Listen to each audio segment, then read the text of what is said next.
In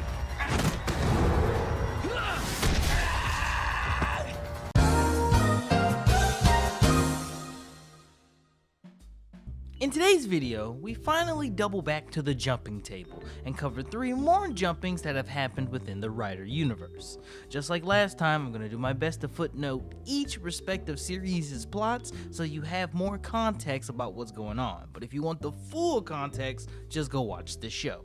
So with that out of the way, let's go ahead and get to our first jumping. Since we have a certain Melon Man to talk about from this series, I figured we'd start by covering a simple Gaim duo fight, and this is a fun one. This fight comes after the arrival of everyone's favorite Pestier, Oren Genosuke, aka Oren Pierre Alfonso, who has given 3/5 of the Step Up Riders belt to ass by assuming the role of Kamen Rider Bravo. Since Alfonso is an adult with real combat experience because he's a former Special Forces operative from France, this makes him a very dangerous element into the Rider system tests. After all, it takes 2 grade A riders just to keep up with him, so one-on-one squabbles with him are a no-go. Of all of these victims of Bravo, Kaito seems to be taking his L the hardest, not only because his group was knocked to 4th place, but Kaito strikes me as the dude who listens to shit like Fresh and Fit, so the idea of getting his ass kicked by a queer person, regardless of training, has to fuck up his ego all the way. Bravo is so much of a threat that Takatora agrees with me and questions how and why he even got a driver in the first place. Ultimately, it be like that sometimes seems to be the answer, and Bravo is still allowed to continually harass the You Got Served riders. This takes us to Kaito, who, after reeling in his recent humiliation, sends himself into the Helheim Forest for training, where he ends up eventually running into and saving a lost Mai before getting vulnerable with her and telling her his backstory, and the origins of his need for power. You think I'm finna take you seriously, Banana Virgil? You don't get the fuck out my face. Anyway, at the same time, Kota and Michi enter the forest looking for Mai, and eventually they run into her and Kaito, who's engaged with an Invis with an ironclad defense.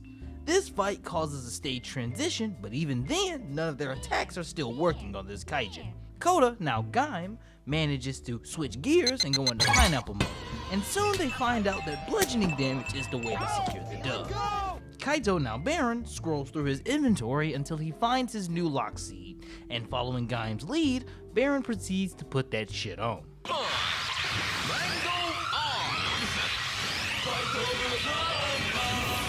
Boy!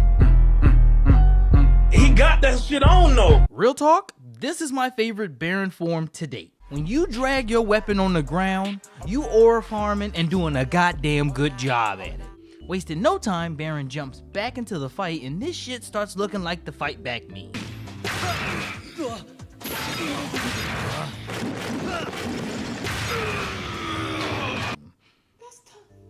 This 2v1 gets nasty real quick as the Invid is quite literally getting battered around the battlefield. And after one last launcher from Baron, he decides to wrap this shit up. Gaim catches on to this and sinks his finisher with Baron, dropping 4 meters of tropical Olay in that ass.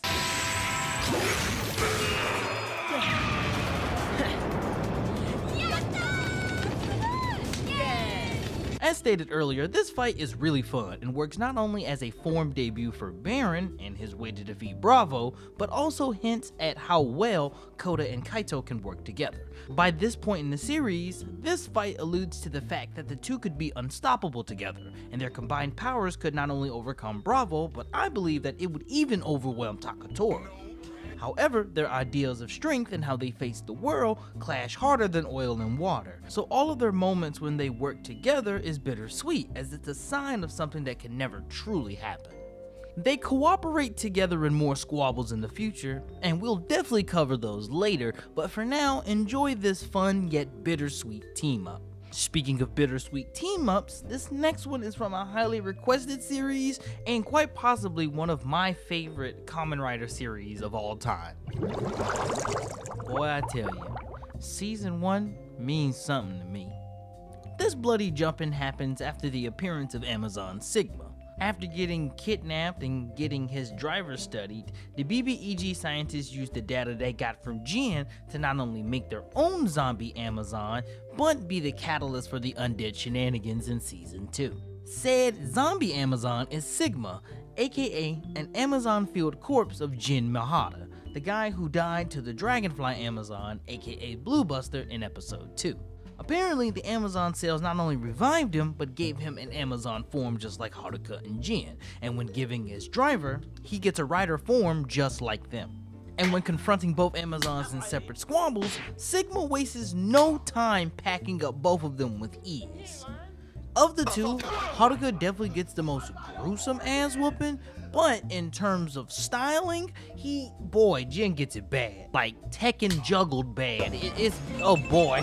That nigga was getting his ass whooped.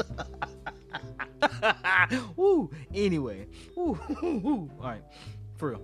With an enemy wearing the face of your fallen comrade and being stronger than both your secret weapon and the wild card that suspiciously looks like Go-Go Blue, it officially means that our protagonists are now on the back burner. The next time we see Sigma, it's to stop Alpha from getting his hands on the plan to kill all the Amazons with Rain, and just like last time, things do not go well for Alpha, but he is much more resilient than the walking corpse expected. Before he's able to land the finishing blow, Haruka and the extermination team show up, and after getting the power of friendship stat boost from Mamoru, they are prepared to put down Sigma for being an abomination to life. Oh, and forgive me, where are my manners? I forgot to say. Haruka puts that shit on.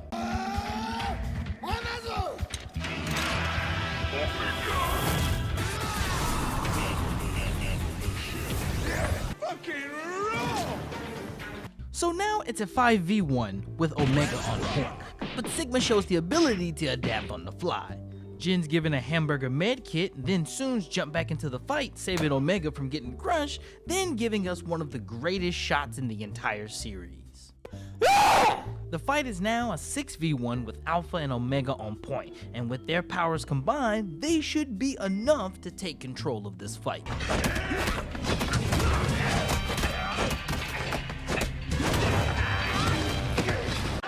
But wait, there's more.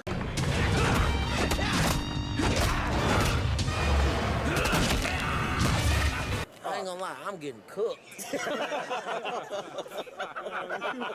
Unfortunately, Sigma is still able to keep up and outclash both of them. And considering he mentioned to Alpha earlier that he got modifications, it technically means that they're fighting a more powerful version than the last one they fought. Sigma gets suddenly surprised by a well-placed shot in its gut, and now that he's stunned, Alpha and Omega both get a violent metered attack off, but it seems like nothing was done to him. Alpha points out that though he can't feel pain, he's still taking damage, and eventually, Sigma realizes this and tries to retreat.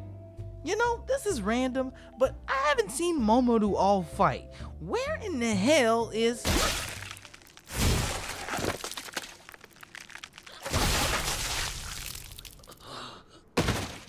There he is right there.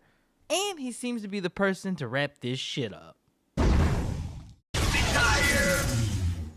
I like this fight because just like the last one, it casts a myriad of illusions that a traditional Sunday writer show's plot would give you.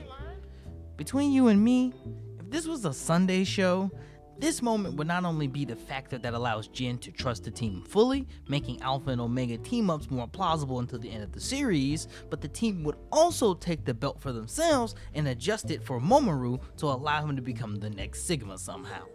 But since this show is made as a dissection of the Kamen Rider franchise, it makes this moment seem more realistic rather than flashy and flip everything on its head.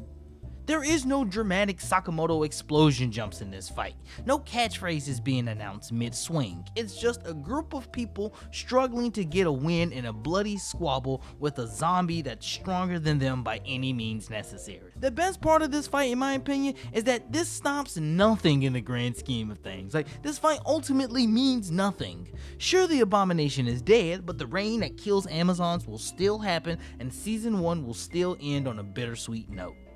You should watch fucking Amazons, please. It's fucking mwah, and it's literally on Amazon Video. Go watch it.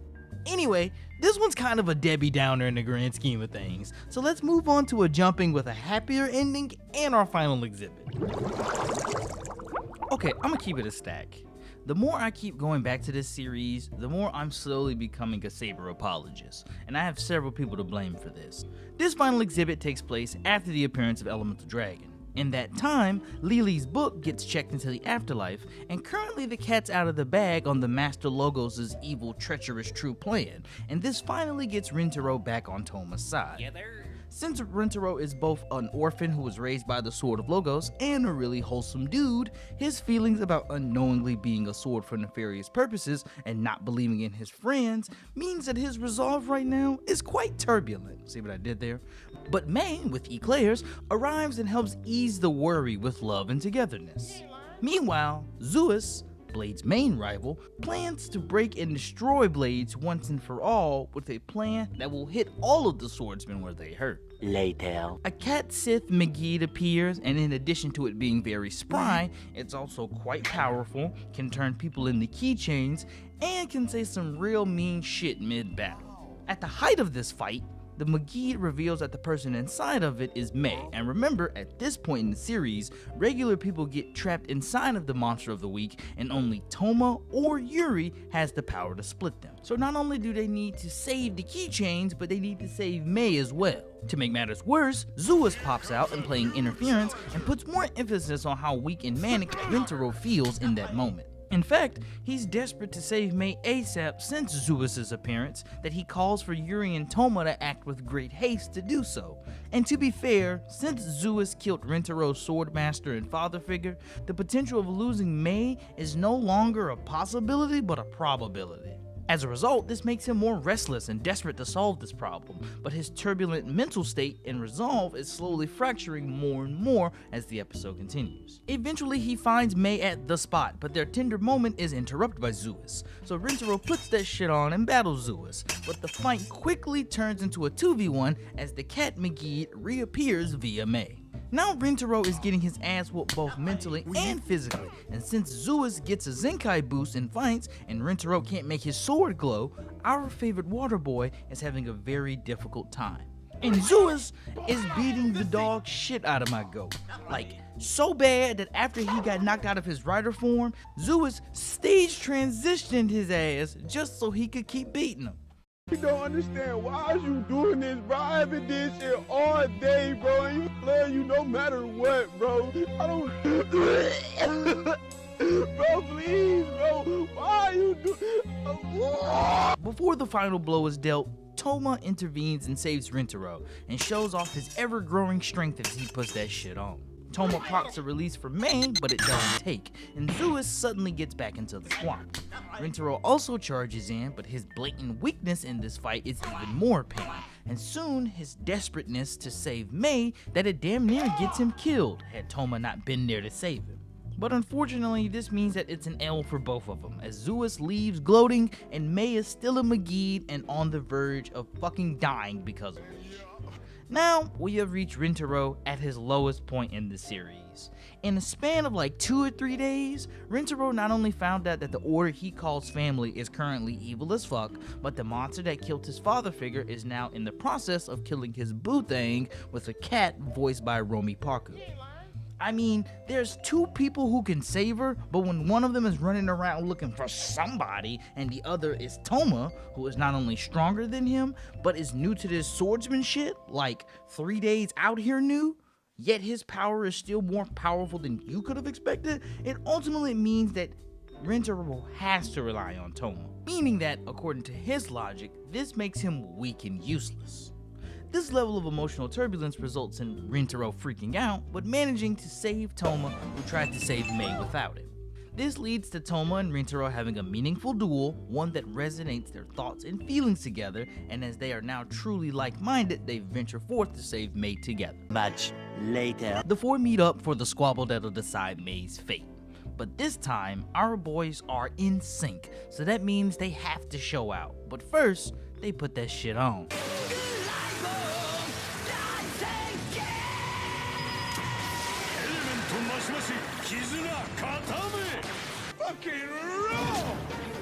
The fight starts with them putting the beats to Zeus, just enough to switch targets to the McGee. But when she plays dirty, so Zudius can get back into the fight, Blade takes on Zeus, and unlike the last 3, Waterboy's resolve flows with confidence and surety, making him strong enough to keep pace with this monster rival. He's able to rejoin Saber, and with a well-timed team attack, they're able to release May, but once again, it doesn't completely take. Aw, come on, guys. With time running out and Zeus back in the fight, the boys double down on refusing to give up and jump in once more, going for the Hail Mary.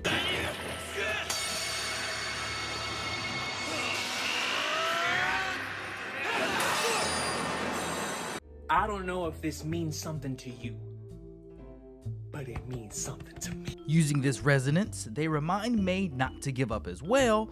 Then with her help, they're able to land the strike needed to both save her and pack up the McGee quickly after. Now it's just Zeus, and since the boys are still locked in, their jumping momentum is plenty as they drop 5 meters of pack watching that ass.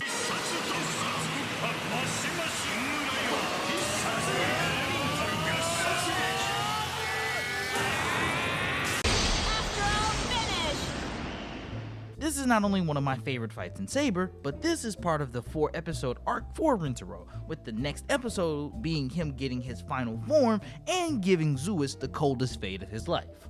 Pun intended. Unlike the previous 2 exhibits, this fight is extremely satisfying as our Waterboy's love interest is not only saved, but his conviction and resolve has been reinvigorated and now flows stronger than before. Rintaro at this point in the series feels left behind in terms of strength by his peers, Kento and Toma, who are both much stronger and have new forms to reflect this. For him, he's been in a stagnant place and unsure of his skills. This, plus the revelations he experiences within the past few days with these episodes, clouds his mind and heart with misdirection even more until he's able to express it to Toma in their duel.